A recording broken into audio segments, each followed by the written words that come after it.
कारण ज्यावेळेस आम्ही सदस्यतेचा अनुभव हा शिवप्रकाशजी आणि सगळ्या वरिष्ठांकडून ऐकत होतो त्यावेळेस त्यांचं म्हणणं असं होतं की ज्या ज्या राज्यांनी 1 कोटीच्या वरचा टप्पा ठरवला ते राज्य 1 कोटीपर्यंत गेले, नंतरचे जे आहेत त्याच्याकरता त्यांना उशीर लागला, वेळ लागला, थोडं शिथिलता त्यांच्यामध्ये आली.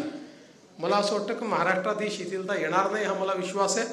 हा 1.5 कोटीचा टप्पा आपण पूर्ण करू आणि त्याच्यासोबत आता आपण सायमल्टेनियसली सक्रिय सदस्यता सुरू केलेली आहे. आपल्याला कल्पना आहे की आपल्या संविधानाने प्राथमिक सदस्य होण्याकरता सगळ्यांना मुभा दिली आहे.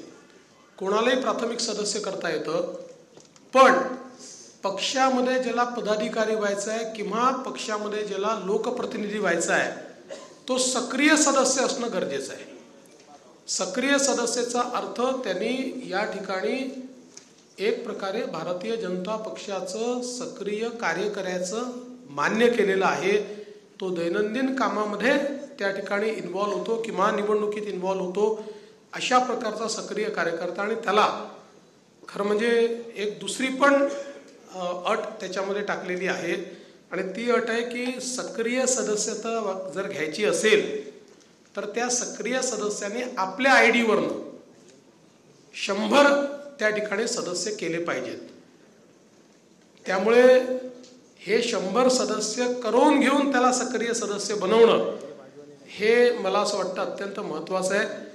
म्हणजे याच्यामध्ये काही युवा मोर्चाचे पोरं हे चांगले सक्रिय सदस्य होतील आणि काही माझ्यासारखे लोक हे सक्रिय सदस्य होऊ शकत नाही. मला आत्ता जे बावनकुळेजींनी दिलेलं आहे ते त्यांच्या अधिकारात मला सक्रिय सदस्यत्व दिलं आहे. माझे अजून 100 व्हायचे आहेत, माझे 87 झाले आहेत, पण मी 100 पूर्ण करेन. मी बावनकुळेजी आज जरी विशेष अधिकारातलं मी आपल्याकडनं हे सक्रिय सदस्यत्व स्वीकारलं असलं तरीही मी माझे 100 पूर्ण करेन. थोडेसेच राहिले, 30-32च राहिलेत, ते मी करून टाकीन आणि ते पूर्ण करीन. तसंच आपल्या सगळ्यांना माझी विनंती आहे की आपणही प्रयत्नपूर्वक ज्यांना सक्रिय सदस्य करतोय त्यांच्याकडनं 100 सदस्य करून घेऊन त्यांना जर सक्रिय सदस्य केलं तर मला असं वाटतं की खऱ्या अर्थानं भाजपच्या संविधानाला जे अपेक्षित आहे तशा प्रकारचे सक्रिय सदस्य या ठिकाणी तयार होतील आणि कागदावरची पार्टी राहणार नाही तर ती सक्रिय पार्टी राहील. जसं आपण सदस्यता